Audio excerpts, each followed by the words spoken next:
स्वागत है आपका एक नई वीडियो में। और आज की वीडियो में हम फॉर लूप की प्रैक्टिस को थोड़ा सा और आगे बढ़ाने वाले हैं और थोड़े से और सवाल करेंगे। तो इन सवालों के बाद फॉर लूप थोड़ा बेटर आने की संभावना है। ऐसा लगेगा कि हाँ, फॉर लूप थोड़ा सा ज़्यादा बेटर तरीके से हम लिख पा रहे हैं, समझ पा रहे हैं। तो आइए ट्राई करते हैं इन सवालों को थोड़ा सा।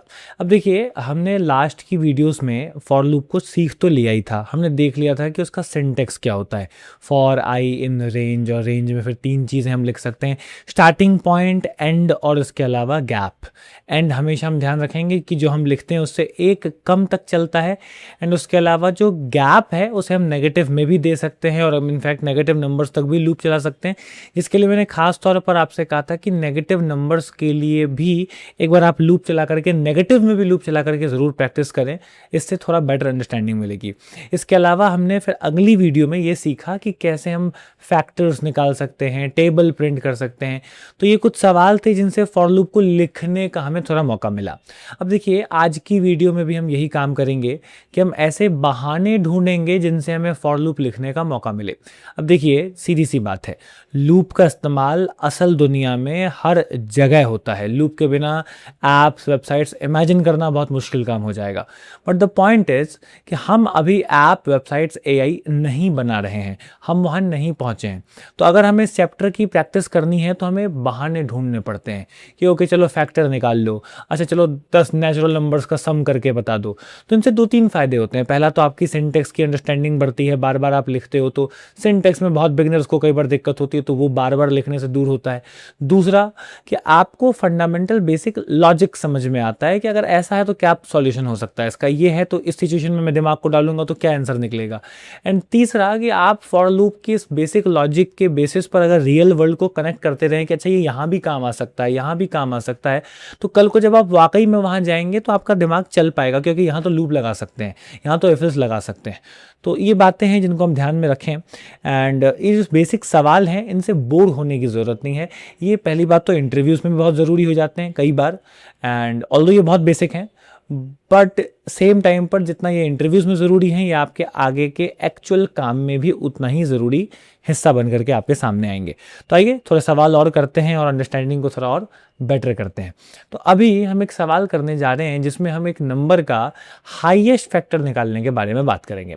अब देखिए, लास्ट ही वीडियो में हमने फैक्टर्स निकाले थे। मैं एक बार पहले उसका प्रोग्राम आपके सामने लिखता हूँ। तो लेट्स से हमारे पास एक नंबर है 45 और हमें इसके सारे फैक्टर्स बताने हैं। तो हमने कहा कि भाई फॉर आई इन रेंज, और हमने कहा कि 2, n। अब हम ये बात बहुत अच्छे से जानते हैं कि 2, n लिखने का मतलब हुआ 2 से लेके n तक। n हमारा वो नंबर है 45। अब 2 से लेके n तक वो नंबर हम अगर लिख रहे हैं, 45 हमने लिखा है, 44 तक ये लूप चलेगा। तो 2 से लेकर के 44 तक ये लूप चलने वाला है। 2 से पहले 1 होता है, 1 से पहले 0। 0 से नंबर को डिवाइड करने का कोई सेंस नहीं है। 1 से डिवाइड करेंगे तो कौन सा नंबर जो 1 से डिवाइड नहीं होता, तो 1 को भी इग्नोर करते हैं। और खुद से भी सब लोग डिवाइड हो ही जाते हैं, तो खुद को भी हम इग्नोर करके चलते हैं। तो अब 2 है और n है, 2 और n, ये दो चीज़ें अपने पास हैं। तो यहाँ पर हम नीचे आए और यहाँ पर हमने कहा कि भाई इफ़ जो हमारा n है यानी कि 45, अगर उसे हम यहाँ i से डिवाइड करेंगे तो यहाँ पर हमारे पास अगर वो डिविजिबल हो जाए तो i को प्रिंट कर देना। अब देखिए, मैं इसे फिलहाल रन करता हूँ और आप देखेंगे 3, 5, 9, 15 आपके सामने यहाँ पर आ रहा है। अब इसका क्या मतलब है? देखिए, i में सबसे पहली बार तो 2 था, तो 45 को 2 से डिवाइड किया तो हुआ नहीं डिवाइड। ऑब्वियसली 45 2 से डिविजिबल नहीं है, और ना होने की वजह से यहाँ पर 2 प्रिंट नहीं हो पाया। 3 से डिवाइड किया तो 3 से डिवाइड करने के बाद 3 से डिवाइड होता है 45, तो 3 प्रिंट हो गया। फिर 4 से नहीं हुआ, 5 से हो गया, तो ये। फिर उसके बाद 6 से नहीं हुआ, 7 से नहीं हुआ, 8 से नहीं हुआ, 9 से नहीं हुआ, तो यहाँ पे 9 अब आपको प्रिंट होता हुआ दिखाई दे रहा है। 15 उसके बाद आता है जिससे नंबर डिवाइड होता है, तो फिर 15 भी आपके सामने प्रिंट हो रहा है। तो पॉइंट यहाँ पर ये है कि आप ये बात बहुत अच्छे से नोटिस कर सकते हैं कि जिन नंबर्स के साथ हमारा 45 डिविजिबल है, सिर्फ वही प्रिंट हो रहा है, और इन्हीं को फैक्टर कहते हैं। अब ये सवाल हमने लास्ट वीडियो में भी किया हुआ है। हमें इसमें मैक्सिमम फैक्टर बताना है। देखिए, दो बड़े सिंपल सॉल्यूशन है इसके। अब देखिए, मैं एक काम कर सकता हूँ, सारे नंबर्स मुझे चाहिए नहीं है, 3, 5, 9, 15, मुझे सिर्फ 15 चाहिए है। तो मैं यहाँ पर क्या कर सकता हूँ, मैं लिख सकता हूँ max is equals to let's say 1। कि भाई मैं मैक्स में 1 मान करके छोड़ दूं, मैक्स को मैं यहाँ पे फिलहाल बाय डिफ़ॉल्ट 1 बोल के छोड़ दूं, या नहीं कम से कम तो n बोल के ही छोड़ दूं कि नंबर का सबसे बड़ा फैक्टर वो खुद ही है। अब 17 है, 17 किसी से डिवाइड ही नहीं होता, उसका सबसे बड़ा फैक्टर वो खुद है, तो उस केस में वो बोल देंगे या चलिए ठीक है कुछ भी लिख करके छोड़ सकते हैं, फिलहाल n लिख दिया है मैंने। मैं यहाँ पर इसे प्रिंट करने की बजाय मैक्स इज इक्वल टू आई लिख देता हूँ, विच मीन्स कि मैक्स नाम के वेरिएबल में पहली बार 3 आएगा, फिर 3 हट करके 5 आएगा, फिर 5 हट करके 9, और 9 को भी खत्म करके फिर 15 आएगा। इस बात को समझें, हमारे पास आई है 2 से लेके 44 तक ये लूप चलने वाला है। n यानी कि 45 2 से डिवाइड नहीं होता तो ये कुछ होने की संभावना नहीं बनती। उसके बाद हमारे पास i में 3 आया, 45 को हमने 3 से डिवाइड करा जो कि वो हो जाता है, तो इसका मतलब मैक्स में हम 3 को रख देंगे। अगली बार 4 से डिवाइड नहीं हो रहा, 5 से हो रहा है, तो 5 से हो रहा है तो फिर 45 5 से डिवाइड हो रहा है तो 5 को मैक्स में रख देते हैं। तो 45 5 से होता है डिवाइड, इसलिए हमने 5 को रखा, 3 से होता था इसलिए हमने 3 को भी रखा था, 5 के बाद वो 9 से होगा, हम 9 को रखेंगे, 9 के बाद वो सीधा 15 से होगा, हम 15 को रखेंगे, और 15 के बाद कोई नंबर नहीं है जिससे 45 डिवाइड होता हो सिवाय खुद 45 के, वहां तक तो हम जा ही नहीं रहे। तो नीचे जब आप प्रिंट करेंगे फाइनली मैक्स को और आप रन करेंगे तो आपको सबसे लास्ट नंबर ही दिखाई देगा। तो it is easy, nothing fancy, इस तरीके से आप यहाँ पर ये काम कर सकते हैं। Very nice. अब आप ध्यान से समझें, इसी चीज़ को सॉल्व करने का एक तरीका और भी हो सकता था। वो क्या है, मान लीजिए कि यहाँ पर मैं एक काम करता हूँ कि जो ये मेरा नंबर है, ये मैक्स वगैरह मैं यहाँ से हटा देता हूँ, डन। और हम एक काम करते हैं, हम यहाँ पास लिख देते हैं। अब पहली बात तो पास का मतलब समझें। पास का मतलब है मैं यहाँ कुछ लिखना अभी नहीं चाहता, मुझे बाद में लिखना है, मैं अभी इसे स्किप करना चाहूँगा। मतलब जब जब n i से डिवाइड होगा कुछ नहीं होगा। आप देखिए, जब डिवाइड नहीं होगा तब तो खैर कुछ नहीं ही हो रहा था, डिवाइड होने पर भी मैंने पास लिख दिया है। पास का मतलब होता है कुछ मत करो, तो फिर लिखा क्यों है? अब खाली तो छोड़ नहीं सकते थे, कुछ ना कुछ तो लिखना पड़ता, और कुछ प्रिंट करने की मेरी इच्छा हो नहीं रही, तो मैं यहाँ पास लिख के छोड़ देता हूँ कि बाद में प्रिंट करूंगा। लॉजिक लिख लिया है, क्या लिखना है वो बाद में सोचूंगा, तो पास लिख के छोड़ा हुआ है, डन। मैं यहां कहता हूं कि शुरुआत करते हैं n से, यानी कि 45 से ही शुरू करते हैं और जाते हैं हम 1 तक, यानी 1 लिखा है तो 2 तक जाएगा, और क्योंकि हम रिवर्स में जा रहे हैं हम -1 लिखेंगे। तो 2 से 44 के लूप को मैंने 44 से 2 तक का लूप किया है, सीधे से मैं उल्टा इस लूप को चला रहा हूं। ख्याल रखिए, n से 1 तो यानी कि 45 से 1 यहां पे -1 लिखना पड़ेगा तभी ये 44 होगा। तो 45 था, 45 को मैंने कहा कि नहीं 44, एक कम वहां से शुरू करो। 1 तक लिख रहा हूं तो 2 तक चलेगा, एक कम चलता है, और -1 यहां पे लिखा हुआ है। तो 44 से स्टार्ट हुआ, 2 तक गया, और नेगेटिव के गैप में हम यहां पर आ रहे हैं। अगर आप पहले एक बार इस चीज को अच्छी तरीके से प्रिंट करके देख लें कि आई में आ क्या क्या रहा है, तो आप कहेंगे वही सब चीजें हैं। 44 से लेकर के यहां पर 2 तक आपके सामने यहां पर आया हुआ है। अगर आप देखें 2 से n जब हम लिख रहे थे तो कोई गैप देने की जरूरत नहीं थी, क्योंकि पॉजिटिव का गैप बाय डिफॉल्ट होता ही, और 2 से 44 आ रहा था, तो हमने n लिखा है, 2 लिखा है और -1 लिखा है। तो अब देखेंगे कि 45 से स्टार्ट होता हुआ वो 3 तक आया, इसलिए यहां पर 1 लिखूंगा ताकि वो 2 तक आए, और यहाँ 45 से स्टार्ट नहीं करना है, 44 से करना है, इसलिए -1 लिखूंगा। आई होप सो ये बात आप समझ पा रहे हो। इसके बाद हम यहाँ पर आगे बढ़ेंगे और जो कहानी तभी लिखी थी हम उसे लिख देंगे कि अगर n i से डिवाइड हो जाए तो प्रिंट कर देना। तो सवाल वही है, सॉल्यूशन वही है, बस हमने रिवर्स कर दिया है लूप को, और अब जो सबसे बड़ा नंबर है वो सबसे पहले आ रहा है, पहले वो सबसे बाद में आ रहा था, और इसके बाद हम यहाँ एक ब्रेक लगा देते हैं। तो ब्रेक का मतलब होता है लूप को रोकना, कि अगर ऐसा हो जाए तो लूप रोक दो। देखिए इफ फिल्स में ब्रेक लगा है, बट ब्रेक से इफ नहीं रोकेगा, लूप रोकेगा। ब्रेक लूप का कंट्रोल स्टेटमेंट है, लूप को रोकता है। तो अब जैसे ही डिवाइड होगा रुक जाएगा। तो हम नेगेटिव मतलब रिवर्स में जा रहे हैं, सबसे बड़े नंबर से सबसे छोटे नंबर तक, इस पूरी रेंज में जहां हमें ऐसा कोई नंबर मिल गया जिससे हमारा काम हो जाए, हम वहीं रुक जाएंगे। तो 44 से 45 डिवाइड नहीं होता, 43 से भी नहीं होता, 42 से भी नहीं होता, 41 से, 39 से, 38 से, 37, 36, 35, 34, 33, 32, 31, ऐसे करके किसी से नहीं होता। और ऐसे करते करते करते करते जब हम 15 पे पहुंचेंगे, 15 से 45 डिवाइड हो जाएगा और हम वहीं रुक जाएंगे कि हमारा पहला नंबर है। 15 के बाद अगर किसी से होगा भी, 14 से नहीं होगा, 13 से नहीं होगा, 12 से नहीं होगा, 11 से नहीं, 10 से नहीं, 9 से होता है तो 9 तो छोटा हो गया, हमको सबसे बड़ा वाला चाहिए था, तो हमने लूप को उल्टा कर दिया, हमने रिवर्स में चेक किया, जो सबसे पहला है वही सबसे बड़ा है, दैट इज इट, क्योंकि हम रिवर्स ऑर्डर में है, सो दैट इज इट। तो इस तरीके से यहाँ पर मैं इसको रन करूंगा एंड आप देखेंगे अभी भी हमारे पास सॉल्यूशन जो है वो यहाँ पर आ गया है। तो दिस इज कॉल्ड आपका एक तरीके से एक सॉल्यूशन। और ये दो छोटे छोटे तरीके थे, मैं उम्मीद करता हूं कि इन दोनों तरीकों के पीछे का लॉजिक आप समझ पा रहे होंगे। अब मैं चाहूंगा कि आप यहाँ पर एक थोड़ा सा छोटा सा ब्रेक लें और मुझे सबसे छोटा फैक्टर प्रिंट करके बताएं। अब मैं जानता हूँ ये काम बहुत ज़्यादा आसान है, इसलिए मैं आपको दे रहा हूँ कि अभी आप तो इसको आसानी से कर पाएँ। और सबसे छोटा फैक्टर प्रिंट करना है, नथिंग फैंसी, मे बी जो पुराना सॉल्यूशन था उसमें ब्रेक लगाना ज़्यादा सूटेबल होगा, तो एक बार आप ट्राई करें और बहुत ही सिंपल सॉल्यूशन है, राइट डन। तो इस तरीके से हम अपने मैक्सिमम फैक्टर को यहाँ पे निकाल पाए। अब चलिए इसी सवाल को 2 नंबर के साथ करते हैं एंड आई होप सो कि आप इसको थोड़ा एंजॉय कर रहे हो, इतना बोरिंग नहीं बनाना है इसे। इंपॉर्टेंट सवाल हैं, लॉजिक सिखाते हैं, दिमाग लगाना है। देखिएगा, इस प्रोग्रामर्स पजल सॉल्वर्स होते हैं, प्रोग्रामर्स प्रॉब्लम सॉल्वर्स होते हैं। हमें प्रॉब्लम को सॉल्व करने के लिए पहले प्रॉब्लम को सही तरीके से समझना, एक अलग पर्सपेक्टिव से उसे देखना, ये डेवलप करना पड़ेगा। और इसके लिए ज़रूरी है कि इस तरह के बचकाने सवाल हम करें। आप में से बहुत लोग हो सकता है डेवलपमेंट करने के लिए पाइथन पढ़ रहे हो, कुछ साइबर सिक्योरिटी के लिए पाइथन पढ़ रहे हो, कुछ तो हो सकता है सॉफ्टवेयर टेस्टिंग के लिए पाइथन पढ़ रहे हो। और मैं बहुत ऑब्वियस सी बात है ये समझता हूँ कि आपके दिमाग में ये सवाल आएगा कि हम ये डिवाइड कर क्यों रहे हैं, बट जैसा मैं बार बार कहता हूं, ये सब बहाने हैं लूप को बार बार लिखने के।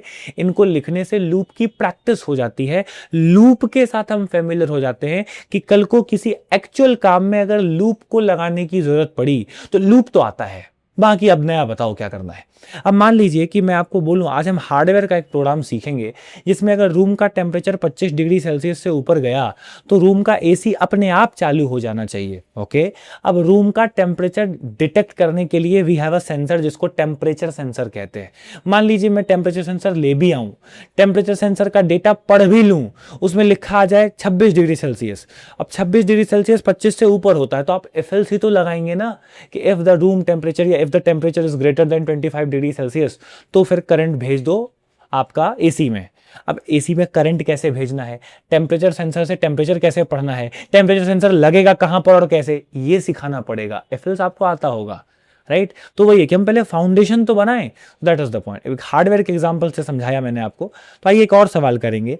यहां पर मान लीजिए कि मेरे पास एक m है, जैसे 45 लिखा है इसमें ऊपर वाले में, इसमें लेट से मैं 12 ले लेता हूं, इसमें लेट से मैं 24 ले लेता हूं। तो मेरे पास अब 2 नंबर हैं, 12 एंड 24। अब इन दोनों नंबर्स का मुझे कॉमन फैक्टर्स बताने हैं। ओके, ये थोड़ा सा कुछ नया है। कॉमन फैक्टर्स क्या होते हैं, हो सकता है कुछ लोग मैथ थोड़ा सा भूल रहे हो। फैक्टर का क्या मतलब था, जिनसे डिवाइड हो जाए। तो 12 और 24 के कॉमन फैक्टर का क्या मतलब होगा, जिनसे दोनों डिवाइड हो जाएं। अब एक बात बताइए, अगेन 1 से कौन नहीं होता तो 1 को हम लेंगे नहीं यहाँ पे। 2 से दोनों डिवाइड होते हैं, 2 से 12 भी हो जाता है, 2 से 24 भी हो जाता है। इसका मतलब 2 इनका एक कॉमन फैक्टर है। 3 हो सकता है क्या, हाँ 3 से 24 भी होता है, 3 से 12 तो होता ही है। 4 से सोच के देखिए दोनों होते हैं क्या डिवाइड, अगर होते हैं तो 4 कॉमन होगा, नहीं तो फिर नहीं होगा। 5 से तो खैर दोनों ही नहीं होते, 6 से शायद हाँ, 7 से तो इस तरीके से आपको ये समझना है कि यहां पर ऐसे नंबर्स ढूंढने हैं जिनसे दोनों ही डिवाइड हो जाएं, कोई एक हो दूसरा नहीं तो नहीं चलेगा। अब 240 लिखा है, 240 120 से डिवाइड आराम से हो सकता है। 120 एक फैक्टर होगा 240 का, बट 120 12 को कैसे डिवाइड करेगा, 120 12 को डिवाइड नहीं कर सकता। 12 से 120 को डिवाइड कर सकते हैं, वो 12 10 करेंगे तो 12 10 120 हो जाएगा, बट 120 से 12 को कैसे करेंगे। तो हमें कॉमन ढूंढना है, ऐसा नहीं कि किसी एक का होता हो दूसरे का नहीं, दूसरे का होता हो पहले का नहीं, दोनों से होना चाहिए। तो अगेन लूप तो देखिए हमको चलाना ही है, लेकिन यहाँ पर अब एक ट्विस्ट आ जाता है कि आखिर हम लूप को चलाएं तो चलाएं कहाँ तक, क्योंकि अगर आप ध्यान से देखें तो हमारे पास ऑब्वियसली 2 नंबर है। अब पिछली बार तो हमने नंबर से कम तक चला लिया था कि 10 के फैक्टर 9 तक ही मिलेंगे, 50 के फैक्टर 49 तक ही मिलेंगे, बट यहां पर अभी हम जरा कंफ्यूज हो सकते हैं कि 24 और 12 इनमें से हम लूप को कहां तक चलाएं, सबसे बड़े वाले तक कि सबसे छोटे वाले तक। कुछ लोग इसमें कहते हैं 24 तक ही चला देते हैं सर। देखिए समझिएगा बात को, अगर मैं लूप को 24 तक चलाऊंगा तो 1 से डिवाइड करके दोनों को देखूंगा, चलो 1 को छोड़ देते हैं, 2 से देखेंगे, 3 से दोनों को देखेंगे, 4 5 6 7 8 9 10 11 12 से दोनों को देखेंगे, 13 से दोनों को देखेंगे, 14 से दोनों को देखेंगे, 15 से दोनों को देखेंगे, 16 से दोनों को देखेंगे। इमेजिन कीजिए थोड़ी सी देर के लिए, मान लीजिए 18 से 24 डिवाइड हो जाए, नहीं होता है, आप भी जानते हैं मैं भी जानता हूं, एक एग्जांपल दे रहा हूं बस आपको कि 18 से मान लीजिए 24 डिवाइड हो जाता, हो जाने दीजिए, 24 अगर डिवाइड हो भी जाए, 12 कैसे होगा 18 से डिवाइड? कोई भी अपने बड़े से कभी डिवाइड होता है क्या? 18 12 से बड़ा है, 18 24 को मान लो कर भी दे तो 12 को कैसे करेगा? इसी चीज का मैंने एग्जांपल आपको 240 देके समझाया कि अगर मैं 240 तक जाऊं तो 12 के बाद 13 14 15 16 17 18 19 20 21 22 23 24 25 ना जाने कितने ऐसे नंबर आएंगे जिनसे 240 डिवाइड हो जाए। एक तो मुझे दिमाग में ही आ रहा है 120, सीधी सी बात है, 120 से अगर 240 डिवाइड हो भी जाता हो तो क्या करूं मैं इस बात का? 12 तो होगा नहीं। तो अगर मैं यहां ध्यान से देखूं तो कॉमन फैक्टर निकालने के लिए जो छोटा नंबर है मुझे वहां तक जाना चाहिए। 12 और 240 के सबसे बड़े फैक्टर में खुद 12 ही आएगा, 12 12 से हो जाता है, यहां हम खुद को लेंगे इस वाले सवाल में, और एक बार 240 भी हो सकता है, राइट। तो इसीलिए यहां पर हमें कॉमन फैक्टर के समय में जो छोटा नंबर है वहां तक जाना पड़ेगा, क्योंकि बड़े तक जाने पर बड़ा हो भी जाए तो छोटा कैसे होगा, तो इस बात को ध्यान में रखेंगे। आइए अब इसमें से मिनिमम निकालें पहले हम। तो मिनिमम कैसे निकाल सकते हैं? तो मिनिमम इज इक्वल टू मान लेते हैं 0। फिर हमने कहा कि इफ हमने कहा n अगर m से छोटा हो तो मिनिमम को उठा करके n में रख, मतलब मिनिमम में n को रख देना, नहीं तो एक काम करना मिनिमम में m को रख देना। अब देखिए लगातार ही मैं यहाँ पर ऑप्टिमाइज्ड कोड नहीं लिख रहा हूँ। मैंने अभी फैक्टर वाले सवाल में भी ना आपको किसी तरीके से नंबर को हाफ करने के बारे में बताया है और ना स्क्वायर रूट जैसी किसी चीज़ पर बात करी है। यहाँ मैं अभी बिल्कुल वो कोड लिख रहा हूँ जिससे पहले बात समझ में आए। मेरा मोटो ही नहीं है अभी फिलहाल 2-3 वीडियोस में कि मैं आपको क्लीन कोडिंग या ऑप्टिमाइज्ड कोडिंग के बारे में बताऊं, क्योंकि मैंने उसके बारे में एक छोटी सी बात करी है कि उसके बारे में सोचना होता है। तो जब मैं खुद ही आपको कह रहा हूं कि सोचना होता है तो मैं खुद भी तो सोचूंगा ही कि इसको और अच्छे से कैसे लिखा जा सकता है। बट फिलहाल क्योंकि हम बहुत ज़्यादा बिगनर हैं तो मैं डिवाइडेड बाय 2 ऐसी चीज़ों पर बात नहीं कर रहा हूँ, एकदम सिंपल रखा है। एक बार थोड़े सवाल कर लेते हैं, फिर इन्हें और बेटर करने पर बात करेंगे। अब देखिए यहाँ से मैं उस बात को हल्का सा शुरू भी करूंगा कि इसको थोड़ा सा छोटा तो कर ही सकते हैं। इफ है n is less than m, अगर n m से छोटा है तो मिनिमम में n रख देना। अब n अगर m से छोटा नहीं है तो m रख देना। अब सवाल को जरा ध्यान से समझते हैं, देखिए ध्यान से। अगर मैं मिनिमम में बाय डिफॉल्ट ही m रख के बैठा रहूं तो मुझे एल्स लिखने की जरूरत ही नहीं पड़ेगी ना, कि मिनिमम में m मैंने मान लिया कि छोटा है, संयोग से है भी।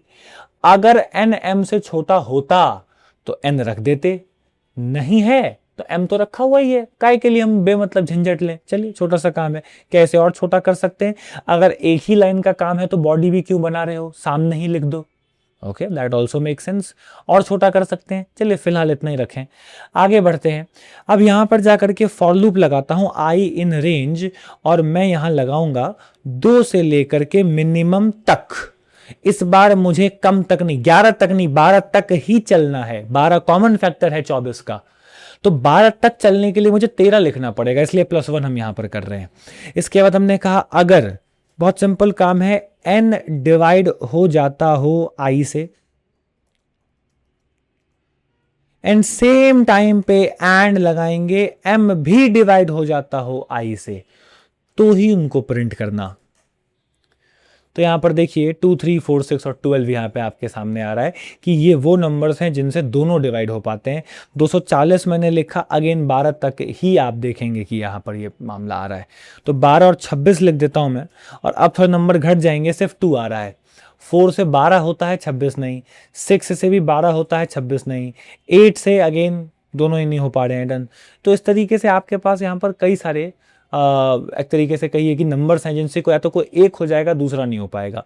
तो इसीलिए अब मैं 28 लिखता हूँ तो 2 आ रहा है, 4 आ रहा है। 30 लिख देता हूँ, 2 4 2 3 6 आ रहा है। तो आप देख सकते हैं कि जो कॉमन फैक्टर्स हैं सिर्फ वही देखने को आपको मिल रहे हैं। 32 लिख देता हूँ, 2 4। 34 लिख देता हूँ अगेन, सिर्फ 2। 36 लिख देता हूँ, 2 3 4 6 12 सब आ रहे हैं। तो दैट मेक्स सेंस। अब इसके बाद हम एक बात करेंगे, अगर हम अगेन इसमें भी मैक्सिमम फैक्टर निकाल पाएं जो कि आपका होमवर्क होगा, तो हम यहाँ पर फिर से अचीव कर जाएंगे एक बहुत ही कमाल की चीज़ को। और यहाँ पर तुम उसे कह सकते हैं हाईएस्ट कॉमन फैक्टर, दो नंबर्स के बीच के कॉमन में से सबसे हाईएस्ट, HCF, जिसे प्रोग्रामिंग में कभी कभी ग्रेटेस्ट कॉमन डिवाइजर GCD भी कहते हैं। तो देखिए बड़े सिंपल सवाल हैं, दो आपको करने हैं। एक बहुत सिंपल मैंने आपको कहा है मिनिमम फैक्टर जिसमें कुछ भी नहीं है, और एक यहाँ पर मैंने आपसे हल्का सा दिमाग लगाने वाला सवाल कहा है जिसमें अगेन मुझे लगता नहीं कि कुछ टफ होगा। हमने अभी 1 नंबर पे मैक्सिमम निकाला था, वही सेम काम यहाँ करना है, और हमें यहाँ पे 2 नंबर्स के बीच का सबसे बड़ा वाला फैक्टर बताना है। तो ज़रूर ट्राई कीजिए, और आई विल रियली अप्रिशिएट कि अगर आप उसे कमेंट्स में डालेंगे तो मुझे भी लगेगा कि हाँ आप सीरियसली पढ़ रहे हैं। इससे टीचर को भी मोटिवेशन आता है और अच्छा कंटेंट बनाने के लिए या रेगुलर कंटेंट बनाने के लिए। तो आपका ही जो रिजल्ट है वो हमारे लिए एक तरीके से मोटिवेशन है, वो हमारे लिए फ्यूल की तरह है, राइट। तो अगर आप पढ़ रहे हैं, थोड़ा भी आपको समझ में आ रहा है, आपको थोड़ा भी फायदा हो रहा है, तो उसे कमेंट में ज़रूर बताइए कि आप सीख पा रहे हैं। इससे लगता है कि हाँ लोगों तक कुछ बात पहुंच रही है, which is nice for us. Okay, तो अच्छी बात है, एक बहुत ही छोटा सा सवाल था। अब अगेन अगली वीडियो में हम कुछ और सवाल लेंगे। अभी मैं इस चीज़ को थोड़ा कंटिन्यू रखना चाहता हूँ, एंड आई होप सो कि आप इसको एंजॉय कर रहे हैं। तो मिलते हैं आपसे अगली वीडियो में, और तब तक आप इन 2 सवालों की 3 सवालों की प्रैक्टिस ज़रूर कीजिएगा।